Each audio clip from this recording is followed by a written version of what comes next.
Florida. So you got sea level and you're going to Minnesota, which is 7,000 something feet.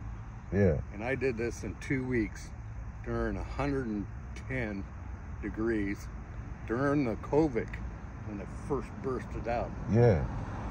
Never got to COVID though. Never did. Anyways, I was on a motorcycle and I kept drinking the water. Yeah. Keep myself hydrated. That's what everybody told me. Yeah. So the higher the level I went, 2 weeks, from 0 to 7,000 feet, Right. drinking water during the heat, I wasn't burning off the water. And I retained it. And by the time I got to Minnesota, first night that I was there visiting a high school buddy, the body just expanded. And I told my high school buddy, I said, hey man, you gotta take me to the hospital. Can't breathe, can't do nothing. So he says, you never go to the friggin' hospital. You never even see a doctor. I said, but man, you gotta take me now. You felt it, you was like, yeah, you ain't playing with it. I knew it. Yeah. Anyways, they drained 11 pints of water off of me. Oh.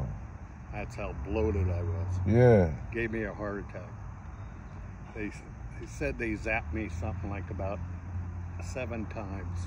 Wow. I remember going into the scanner and I was going, wow, this is really cool. And I started reaching for it. And it was all white. Yeah. And I started reaching for it like this, and all of a sudden, I'm laying in a bed, and I got 20 people around me, and this one gal on the back, her eyes were big as golf balls, and they had zapped me back to life. And I said, hey, just like I'm talking to you right now, what the hell's going on here? Right. You know? What are you people standing around me? Anyways, he says, well, we pronounced you dead a couple times. We want to put this in your chest. And I said, hey, doc, whatever you want to do, that's fine. Wow. You know, I'll take it. So anyways, they put this in, and then 2 days late, they released me because of the COVID. And then so this wasn't too far long ago. No. It's 3, maybe 4 years ago. Yeah. So anyways, they couldn't go over to my friend's house because the COVID was going on, and we didn't know what was going on. Right. Don't want you to infect my dad. So you got to find a place to go. So I went to a homeless shelter, stayed there for 2 or 3 days. Right. And I told him, I said, hey man, I can't stay here. This is right across the street from the Minnesota Stadium. Boy, what a grave place. What part of the year was it? Was it winter or summer or what? This was summer because it was 120 out. Right. Anyways, because I know it snows there.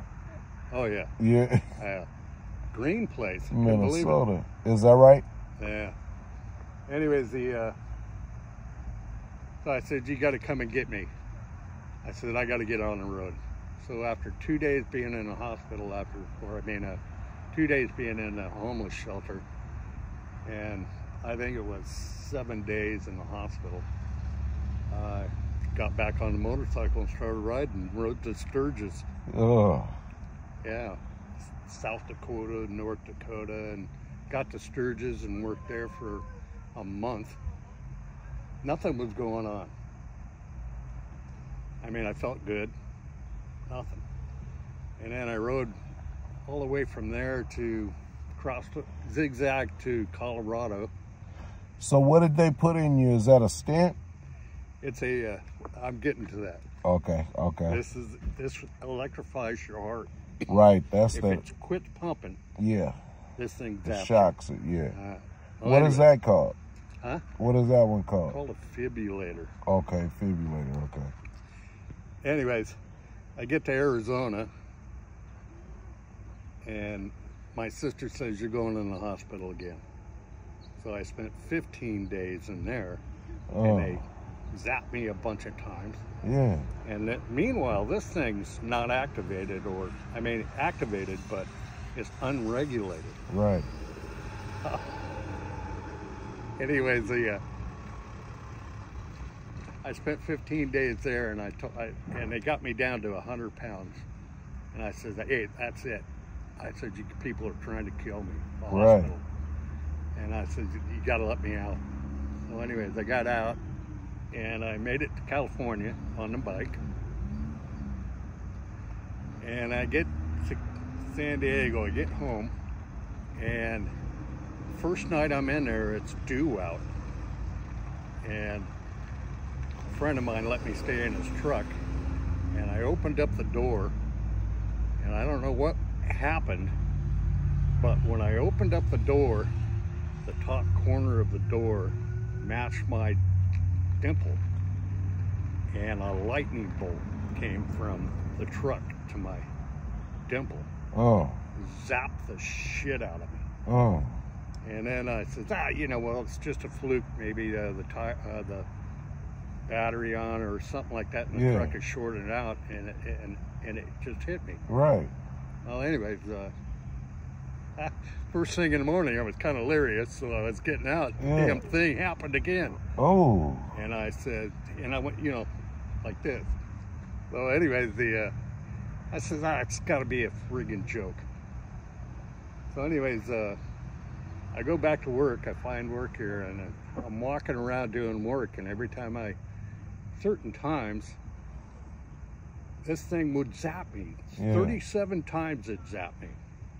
But the last time was the best. Yeah. Because it zapped me so friggin' hard that I came 2 or 3 feet off the friggin' ground.